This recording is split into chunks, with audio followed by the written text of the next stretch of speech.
마음의 그림자, 우울과 함께 걷는 이들을 위한 하나님의 처방전 안녕하세요. 삶의 지혜와 신앙의 깊이를 나누는 시간입니다. 오늘 우리는 조금은 무겁지만 우리 모두에게 반드시 필요한 주제에 대해 이야기 나누려 합니다. 바로 우리 마음속 깊은 곳에 드리워진 그림자, 우울함에 관한 이야기입니다.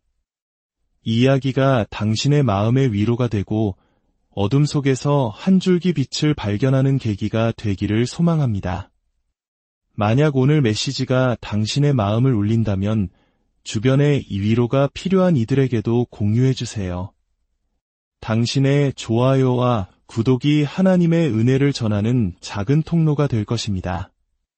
이 말씀을 듣는 모든 분들 위해 주님의 평강이 함께하시기를 기도합니다.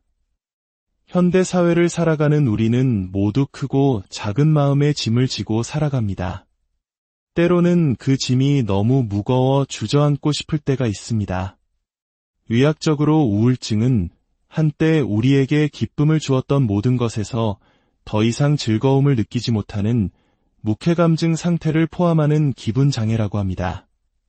깊은 슬픔, 집중력 저하, 불면증이나 과다수면, 식욕 부진, 그리고 끝없는 죄책감과 무력감, 절망감에 휩싸이는 것이죠.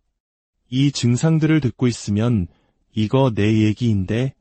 라고 생각하는 분들이 적지 않을 겁니다. 그렇습니다.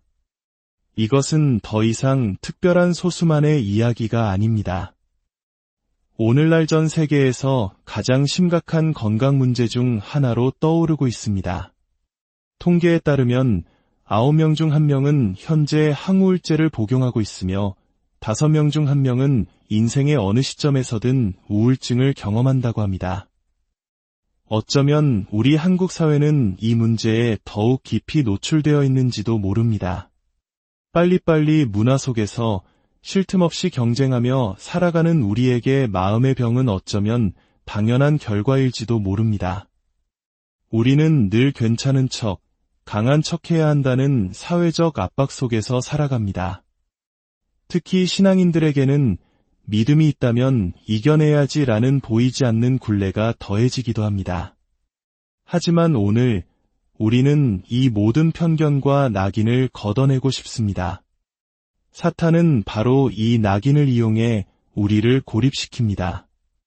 마음의 병에 대해 이야기하는 것을 부끄럽게 만들고 도움을 청하지 못하게 막아 어둠 속에 가두어 버립니다.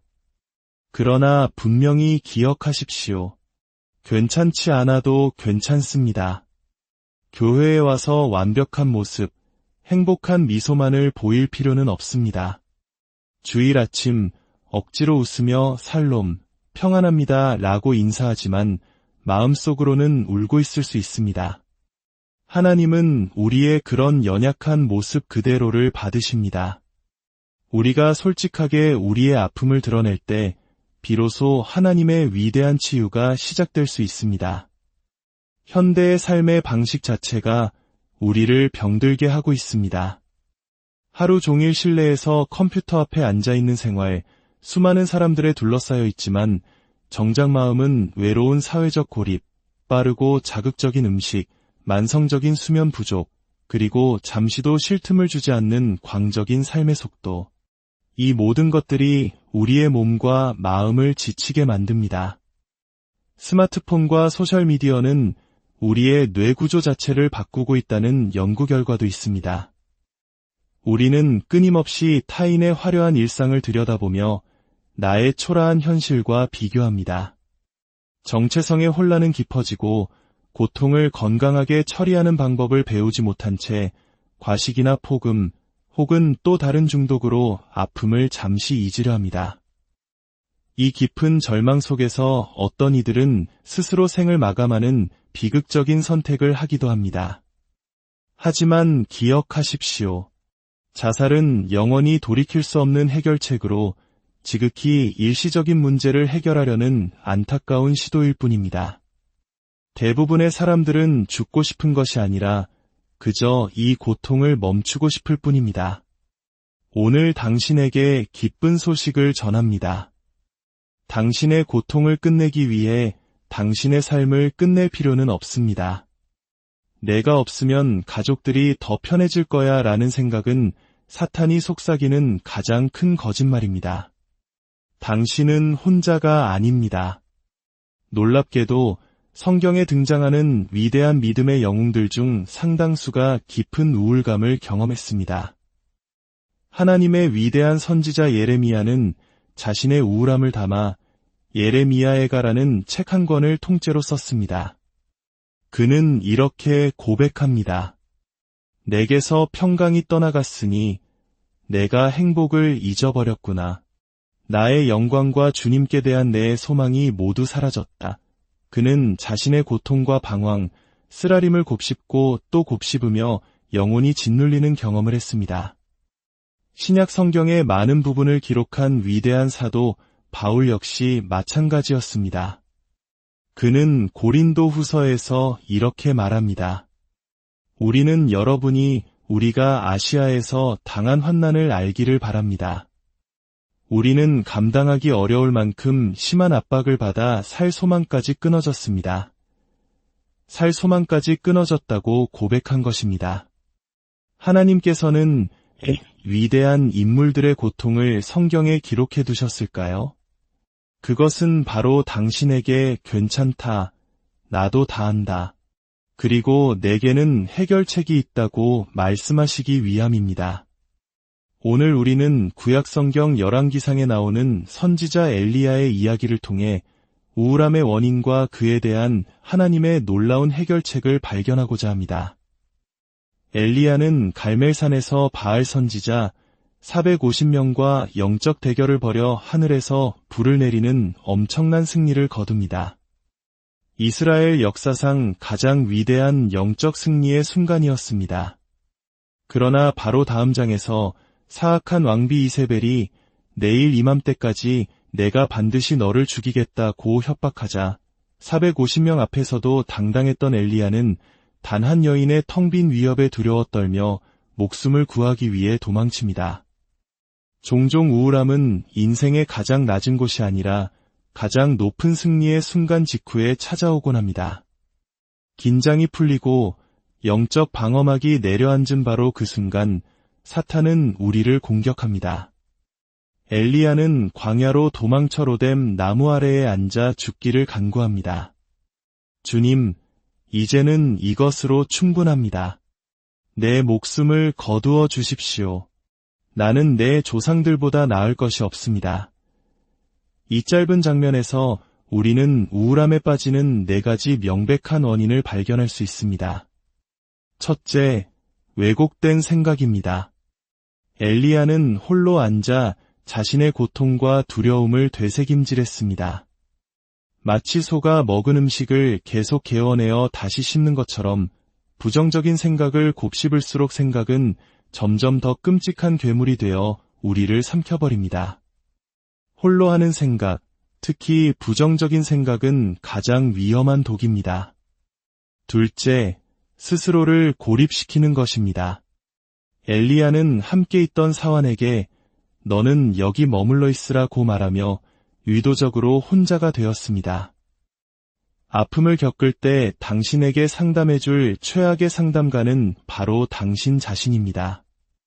우리는 혼자서 이 싸움을 이길 수 없습니다. 셋째, 감정에 휘둘리는 삶입니다.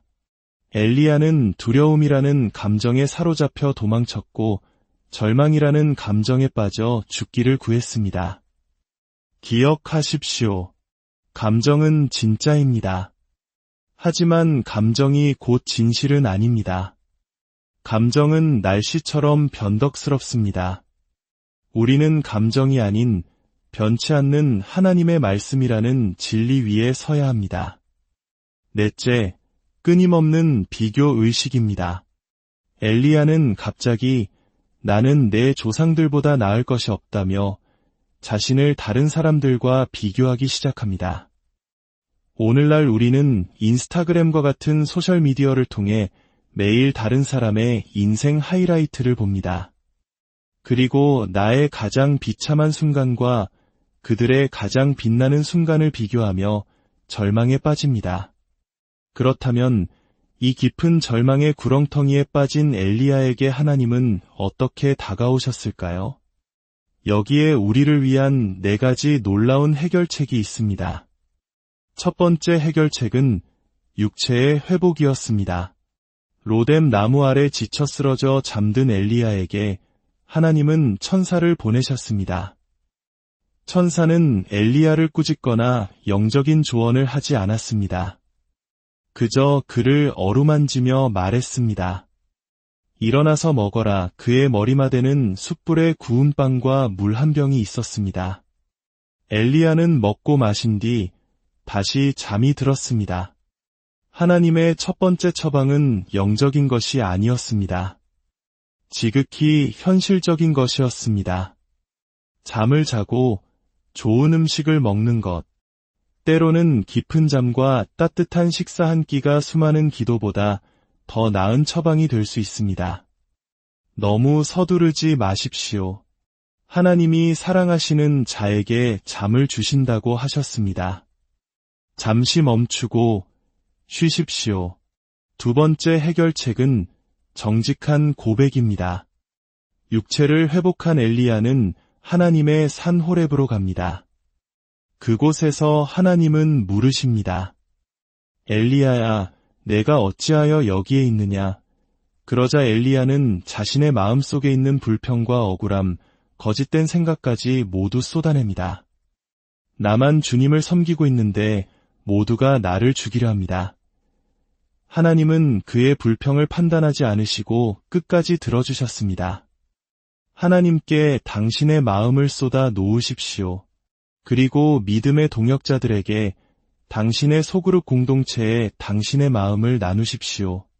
전도서 말씀처럼 한 사람이면 패하겠지만 2사람이면 맞설 수 있고 세 겹줄은 쉽게 끊어지지 않습니다. 세 번째 해결책은 하나님의 능력과 임재를 경험하는 것입니다. 하나님은 강한 바람과 지진, 불 가운데 자신을 드러내셨지만 정작 엘리야에게 말씀하신 것은 그 모든 것이 지나간 후 들려온 세미한 음성을 통해서였습니다. 우리는 하나님의 크고 놀라운 능력이 필요하지만 동시에 세상의 소음을 끄고 조용한 가운데 그분의 부드러운 음성을 듣는 시간이 필요합니다. 잠시 멈추고 고요히 그분의 임재를 느껴보십시오. 당신이 잠잠할 때 비로소 하나님을 알게 될 것입니다. 마지막 4번째 해결책은 새로운 목적을 발견하는 것이었습니다.